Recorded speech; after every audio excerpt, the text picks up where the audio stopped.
Hello, welcome back to the channel. My name is Tommy the Techie, and today we have an exciting project here for us. So I have my project requirements already up here on the screen for you. So this is for week 15 at Level Up in Tech. This is going to be our final Python focused project. So this will be the first video that I've created around our Python projects, but I will link some of my Medium articles to this video so you can check out some of the previous work that we've been doing here. Okay, so let's give this a quick read through. Scenario. A company wants to create a system that can track customer orders and send notifications when orders have been shipped. They want to use AWS services to build the system. They have decided to use SQS, Lambda, and Python for the project. All code should be inline commented. Okay, then we have our 6 requirements. Number 1, create a standard SQS queue using Python. This involves using the Boto3 library, AWS SDK for Python, to programmatically create an SQS queue. Step 2, create a Lambda function in the console with Python 3.7 or higher runtime. In the AWS Lambda console, create a new function and configure it to use Python 3.7 or a higher version. Step 3 is to modify the Lambda to send a message to the SQS queue. Update the Lambda function code to send a message to the SQS queue. You can use the current time or a random number as the message content. Make sure to use the Boto3 library to interact with SQS. And Boto3 is just the Python module that we will import that will allow us to interact with our AWS account. Step 4, create an API gateway HTTP API type trigger. Set up an HTTP API trigger for the Lambda function in the API gateway console. This allows you to invoke the Lambda function through an API endpoint. Step 5 is to test the trigger to verify the message was sent. Use a tool like curl or a web browser to send a request to the API endpoint and verify that the Lambda function sends a message to the SQS queue. Step 6 is to push your code to GitHub and include the link in your write-up. Share the code you wrote for the Lambda function, API gateway configuration, and any other relevant files by hosting them on GitHub. Include the GitHub link in your write-up or documentation.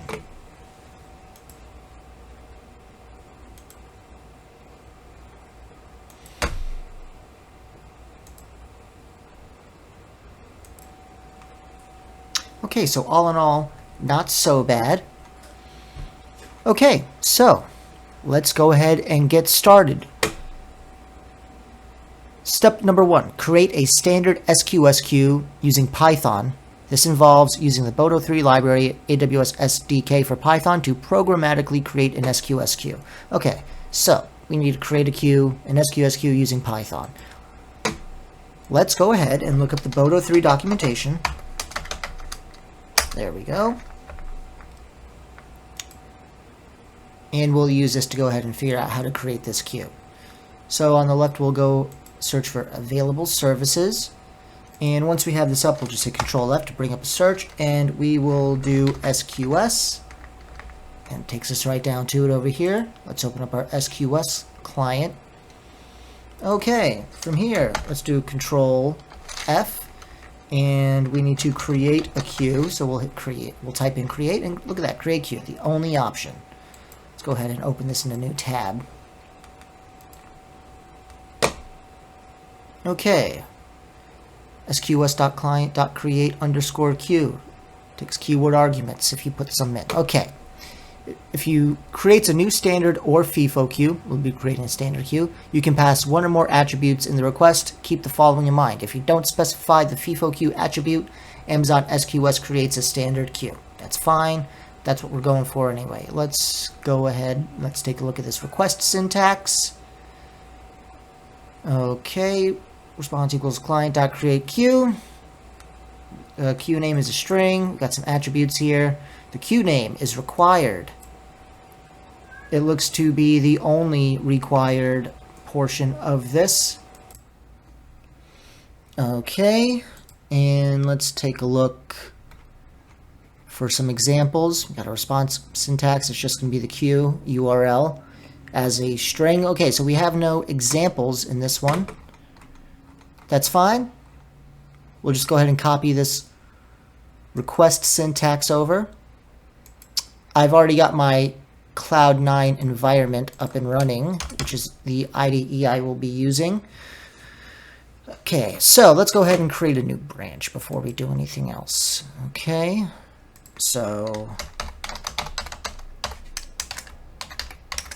today's date, my name, today's date, and this is the 4th branch I'll be working on today. So we'll call it tag 4 at the end. Make sure we're on it. Perfect. Okay, so let's hit File, New from Template, Python file. Okay, so we are going to be interacting with our AWS environment, so we know that we need to import the Boto3 environment, or the Boto3 module. And we're going to be working with SQS. So we'll create our variable for the Boto3 client, SQS equals Boto3.client. I'm going to pass in SQS. Okay, so let's paste in that create queue request syntax that we just copied. Okay, so let's go ahead and copy SQS and replace client right here. So the response equals SQS dot create underscore queue. The queue name is the only required portion, so let's go ahead and just get rid of everything else.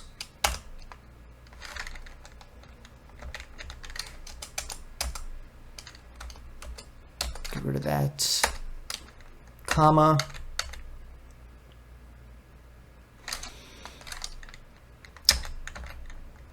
And let's go ahead and say, make a variable name for this. So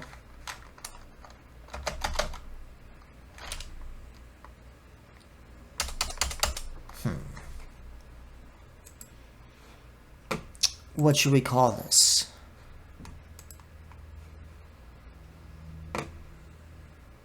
Okay, so they want to track customer orders. Let's just call this customer orders.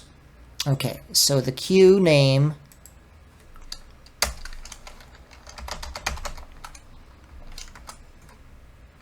queue underscore name needs to be a string, so we'll say customer underscore orders, and copy this variable name and we'll replace it right here. Get rid of the quotation marks because we're calling it no thank you, not all of that. Queue name equals queue underscore name. Okay, so let's go ahead and also print this response out.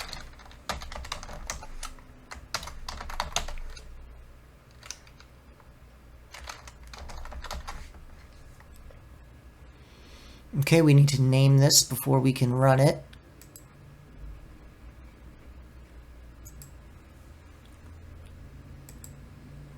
So we'll call this create SQS queue.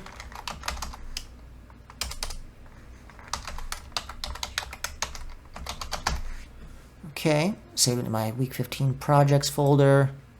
Okay, create SQS queue. Let's go ahead and run it. And this should create a queue named customer orders. Let's run it. Okay. So it looks like it worked. It gave us our URL and some response metadata, but we can go ahead and put this into our JSON formatter that I have pulled up here. Copy and paste it, hit process, and it just cleans it up a little bit. So our queue URL is https://sqs.us tac east task 1, because I'm in the US East 1 region. AmazonAWS.com, followed by my account name, or account number rather, / customer orders. Okay, so I've got my Amazon SQS dashboard already open. Let's go ahead and refresh this. And look at that. Customer orders. Exactly what we wanted. Perfect. Okay, so we have step 1 completed. Create a standard SQS queue using Python. That's done. Fantastic. Step 2, create a Lambda function in the console with a Python 3.7 or higher runtime. The AWS Lambda console, create a new function and configure it to use Python 3.7 or a higher version. Okay, I've already got my Lambda functions page up. So we'll go over here and we'll hit create function. We'll leave it on author from scratch. For function name, we'll just keep on with this convention and we'll say customer orders function. We'll change this runtime from Node.js to Python. We'll just do on the latest, so Python 3.9. We'll leave that architecture. Okay, so change default execution role. So create a new role with basic Lambda permissions, use an existing role, create a new role from AWS policy templates. Okay, so we do want to create a new role. The basic Lambda permissions aren't going to be enough. We know that we're going to be working with SQS. So let's go ahead and just make a role for SQS and attach it to our Lambda function. Okay, so I've already been in here working on some stuff, so let's clear that out. Let's go ahead, I'm in the IAM service now. We'll go ahead and create a role.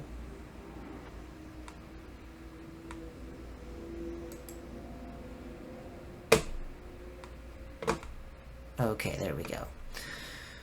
Okay, so we're going to leave this selected at AWS service for trusted entity type, but we're going to select for our use case Lambda, because this is going to be attached to a Lambda function. All right, so this is moving a little bit slow.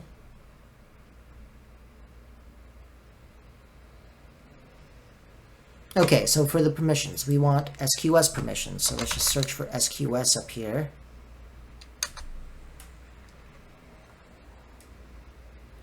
And we've got a few options. We'll go ahead and just select Amazon SQS full access. Make this a little bit easier.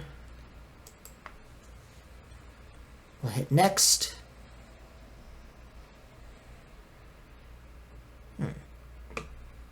Role name. We'll call this the Lambda SQS role. We see that it has an allow effect. We can assume the role. The permissions we have is a SQS full access. We're not going to add any tags. So let's go ahead and hit create role.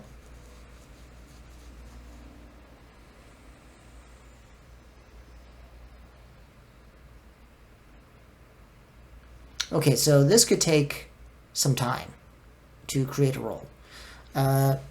Usually no longer than a couple minutes, but it's been moving kind of slow today, so I'm going to go ahead and just pause this video and unpause it once this... Oh, well, look at that. Didn't even need to pause. Role Lambda SQS role been created. Perfect. Okay, so let's go back to our function where we were going to use an existing role. Let's go ahead and click on this. We'll hit refresh because we had this page open before we created the role. So now let's look for SQS, and here it is, Lambda SQS role. Okay, advanced settings. Yeah, we're not going to select any of that. Let's go ahead and hit create function.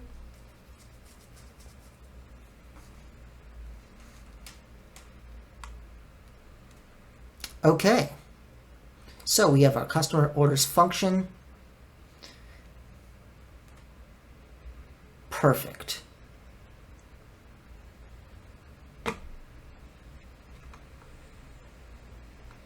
Code's been updated while you were making changes. So let's hit OK.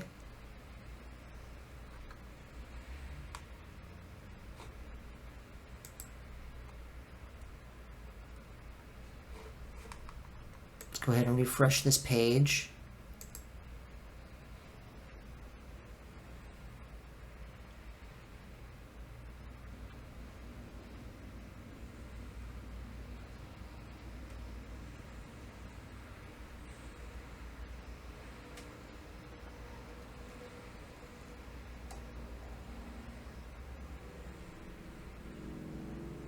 Okay, let's go back and look at our requirements.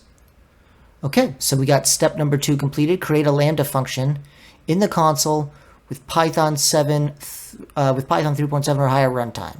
Okay, so we create a Lambda function in the console, configured to use Python 3.9. So we're satisfied there. Okay, step 3, modify the Lambda to send a message to the SQS queue.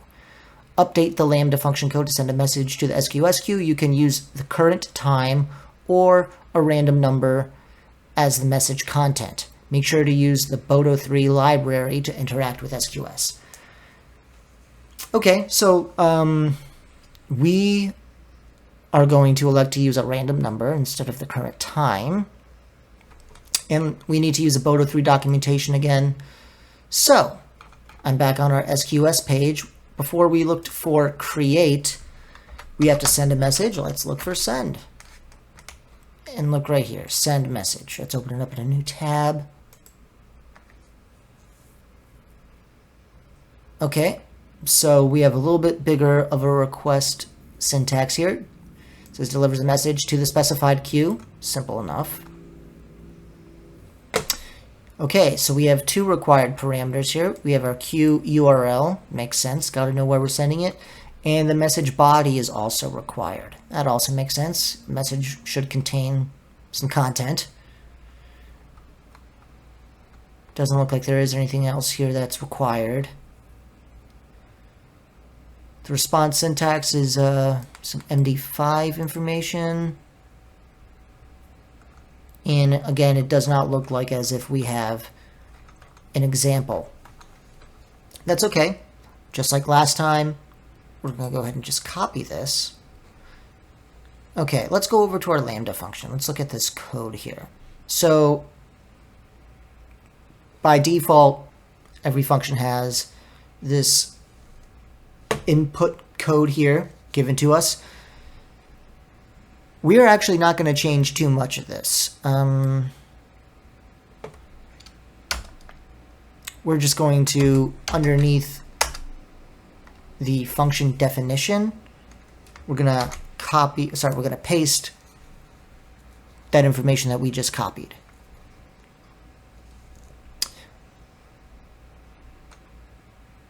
And we're going to erase everything that isn't required, just to make this a little bit simpler for us. Actually, no. We'll leave the delayed seconds up there, but we'll trim that down to 1. Oh, 1, not 10. Okay. Okay, so we're going to leave the import JSON that Lambda had given to us automatically. But we know that we need to import the Boto3 library because, well, we're going to be working with AWS, but also it's a requirement in our project scenario. And we decided we were going to use a random number. So we're going to import the random module. Okay. And also, like last time, we are going to change the we're going to set the SQS variable. Okay, so SQS equals Boto3.client, and we're going to pass in SQS.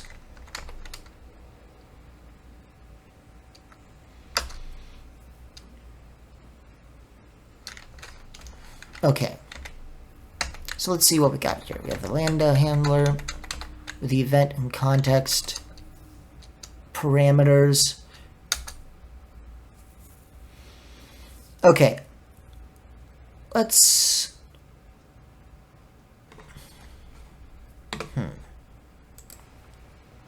Yeah, let's go ahead and make some variables here. Well, first, let's go ahead and change this client to SQS. And we'll say the queue URL equals, let's go ahead over here back to our customer orders SQS queue that we made. We'll copy this URL right here. And we'll pass this in as a string.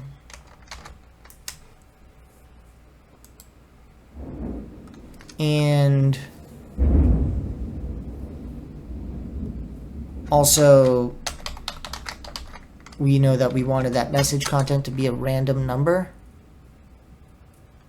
So let's do random dot random integer. We need to set the range, so we'll just set it from 1 to 100. But if we look over at this, we see the message body also has to be a string.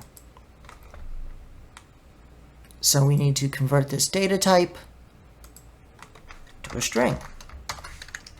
And put another, oh goodness, put an ending parentheses on there.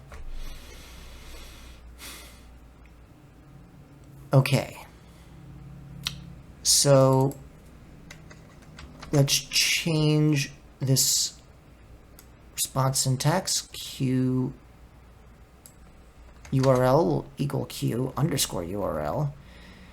Message body will equal message.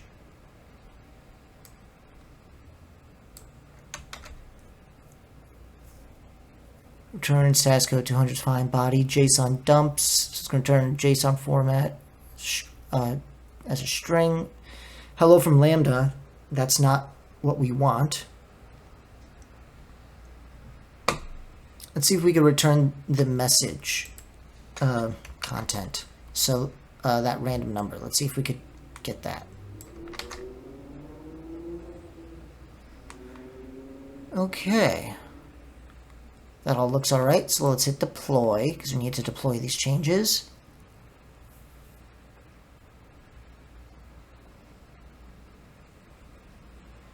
Okay, successfully deployed. Let's test it. Okay, so we need to create a test event for our first test, so we'll just call this SQS test event.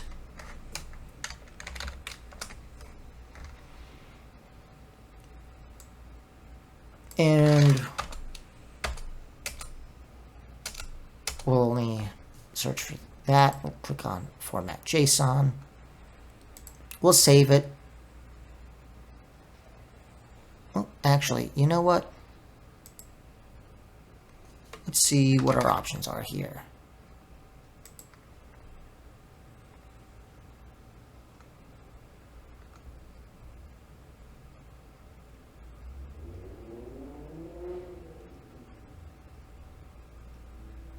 Let's try that.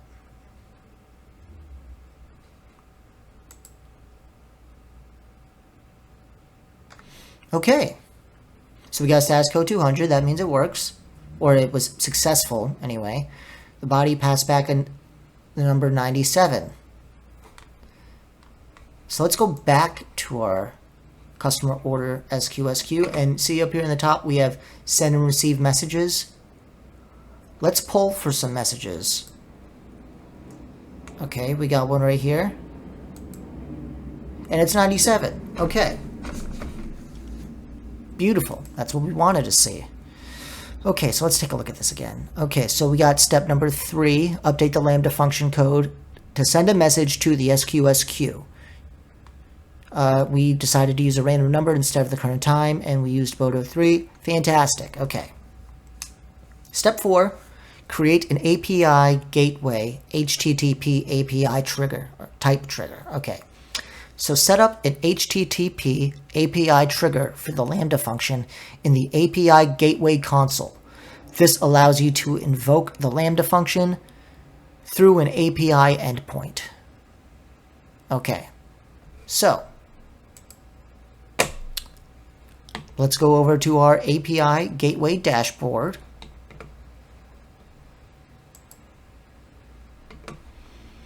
Okay, and all these dashboards that I've been going to throughout the course of this video, you can find them all in this search up here. So we can look for SQS We were up there earlier. That's the first one right there. Simple queue service. We can search for Lambda. That comes up. We were in the IAM console earlier. That comes up. I just had all these pulled up on separate tabs before I started the video. So right now we're in the API Gateway dashboard. So we can find it here as well. Okay, so we'll hit Create API. It's specified we need an HTTP API type. So we'll hit Build. Create and configure integrations. Specify the backend service that your API communicates with. These are called integrations. For Lambda integration, API invokes a Lambda function and responds with a response from the function. Okay, simple enough. So we'll call this customer orders API. Stick with that naming convention. We'll add an integration here. We have a Lambda function we're integrating, so we'll select Lambda. We know that our function's in the US East 1 region, so we'll leave that default selected. Lambda function is right here. Customer orders function. Beautiful. Let's hit next.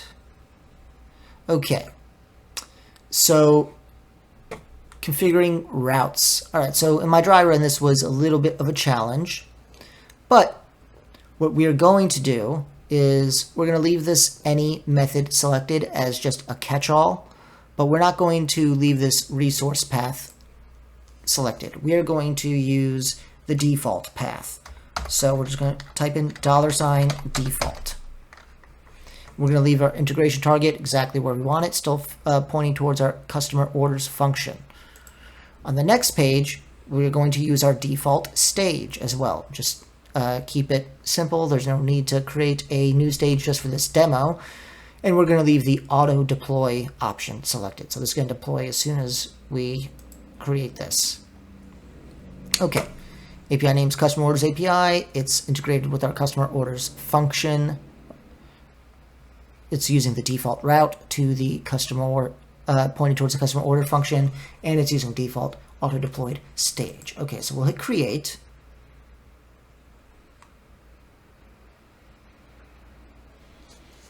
Okay, so let's go over here and click on routes. It should say default. It does. Let's click on integrations. It should say default and then point towards our Lambda function. Okay, good.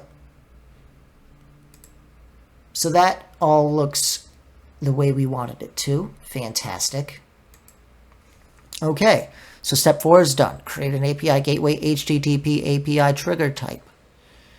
Okay, so step 5 is to test the trigger. Verify that the message was sent. Use a tool like curl, copy URL, or a web browser to send a request to the API endpoint and verify that the Lambda function sends a message to the SQS queue.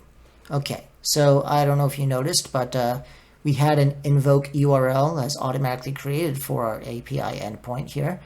So we'll go ahead and just click on this, launches up a new window, and it says 97. Wasn't that our last one? Our last one was 97. Okay, so let's refresh this. Let's try again. And this keeps saying 97. Interesting. Okay. Well, we've got a few messages in here, so there's our 97. Okay, so these all say 97, or those two did. This one does, and okay, so all of our messages say 97. That doesn't really fit in with our random integer that we tried. So let's hit test again. 97. 97. Okay.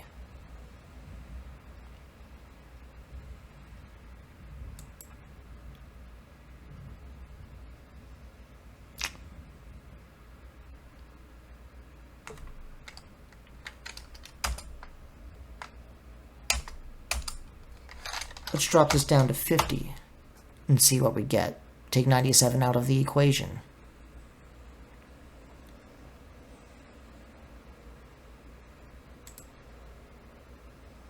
Okay, so we'll test this. That time we got 2. Keep getting 2. Okay, so we keep getting the same number instead of a random integer. Interesting.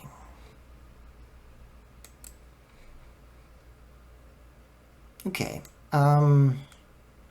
let's try this. I'm going to move this variable we created, and I'm just going to pass that right into the function definition itself. Let's see if that has it behave a little similar to the way we'd want it to, where we get a true random integer with every invocation. Okay, so that time we got 14. That time we got 13. Okay, so already a little bit better. Time we got 12. All right, this is, okay, 32. 25. Okay, great. Let's go back over here and poll for messages again. Let's look at some of our most recent ones, see if they look familiar. Okay, 32, 12, and we had 11 or 13, 2,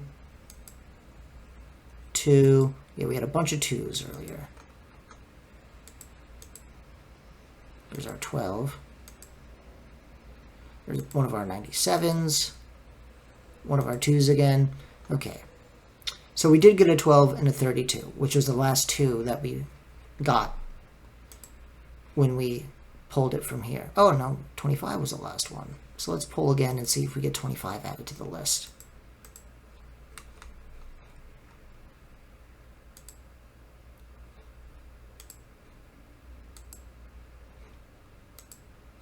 Does not appear so. Okay. I'm gonna invoke this a few more times. Got 24. Got 48. Got 47. Got 16. Okay.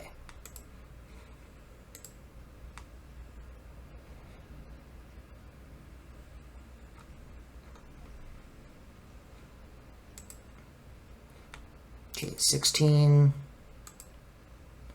47, 48, 24. Okay, perfect. Okay, so now falling in line a little bit better. Okay, so let's see if we still get that same behavior from our API endpoint. So 14. Refresh this, 41, refresh it again, 12, refresh it again, 22. Okay, so let's go over here, pull for messages. So let's look at this most recent one. It's 32. What did I have over here? 22.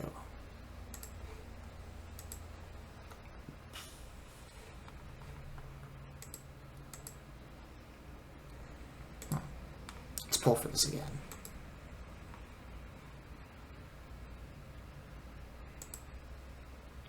Okay, there's our 22. There's a 28 that we had. And it's going to be that 12 that we had. Okay, so, all right. So it was a little bit messy at first, but we got it working again. Or working, I should say, in the first place. Okay, so we tested the trigger to verify that the message was sent. We used a web browser instead of the curl function. And we verified that it was sending messages to our SQS queue. Okay, so now we need to push your code to GitHub and include the link in your write-up. So the write-up, we're going to write a Medium article. We'll include our GitHub guests in there. Share the code we wrote for the Lambda function, the API gateway configuration. We didn't write code for that. We just did that in the console. But we did write code for, we created the SQS queue. Let's go ahead and copy the code that we did for the Lambda function.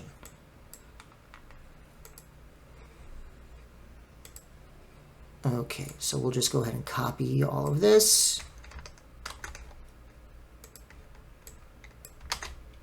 and we'll call this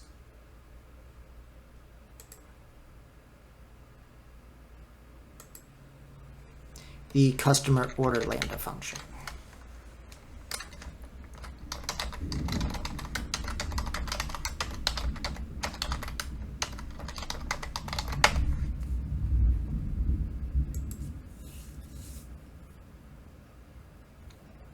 Okay.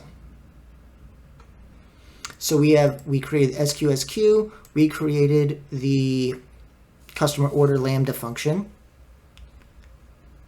All right, but let's go back over here and we see before it even starts listing these steps, all code should be inline commented. Okay, so to make that quick and easy, I'm just going to go over to ChatGPT. Now, using ChatGPT to solve your problems really isn't the best use for it, but as far as writing your inline comments, I find it to be a pretty convenient way to do it. Okay, so we'll just open up ChatGPT here.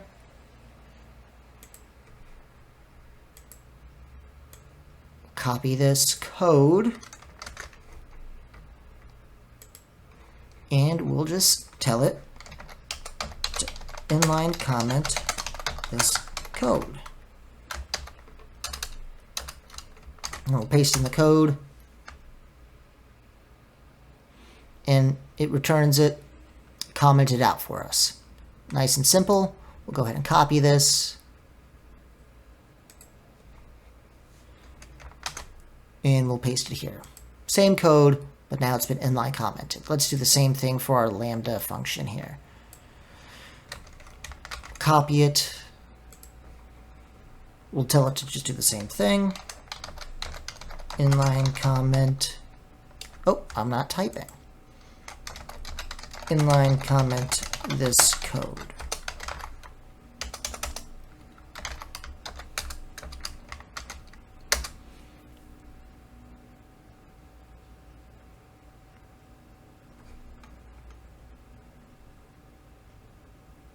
Okay. That took a second, but it responded the same. Okay, great. It responded to our code with its inline comments. Go ahead and copy this. Paste this in here. Okay, so we've got our code written. We've got it inline commented. We'll go ahead and push this up to GitHub. Git push command. It's going to tell us I don't have an upstream branch, so here is the command to run. How convenient. Okay, go over to source control.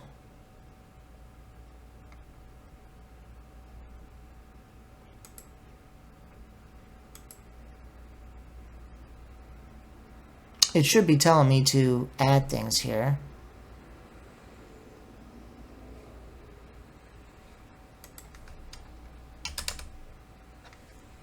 Let's go ahead and push up what we got anyway.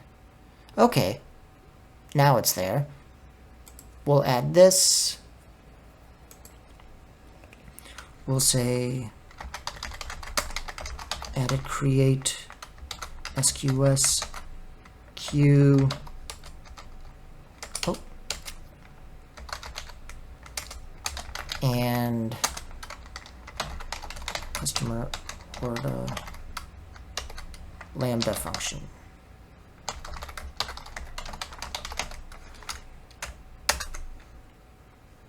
We'll save all and commit. We'll push these changes up.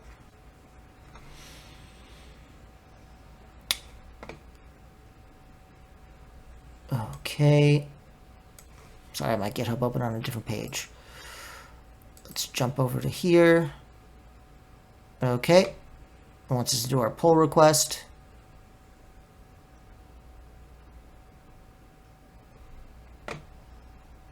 Say create pull request.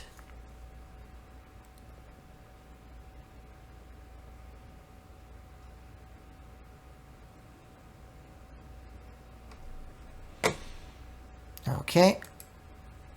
We're going to select that. We're going to say merge pull request. Self-approve. As my instructor would say, commit cardinal sin. We'll go ahead and delete that branch. Go back over to our repo, make sure we've only got the one branch left. Okay, yes, one branch.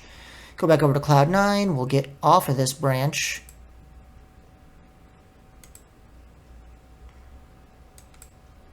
Come on, Cloud9. We'll check out to the main branch.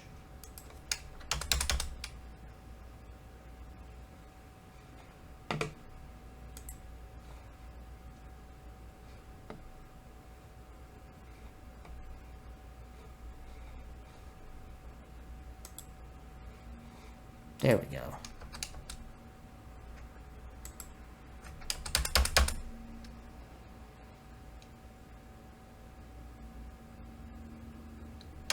Okay.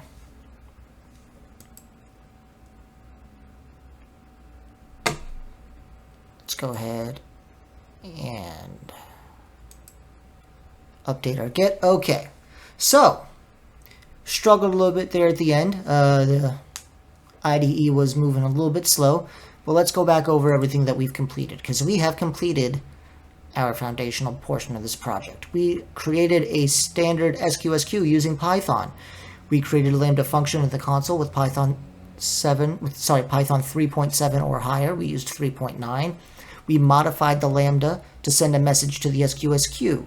We created an API gateway HTTP API type trigger. We tested the trigger to verify that the message was sent. And we pushed our code up to GitHub after we inline commented it. And we will include it in the link. Include the links to the GIFs in our write-up. Okay. All in all, not too bad, not too difficult. I want to thank you again for coming out to the channel and watching this project with us. Bye-bye now.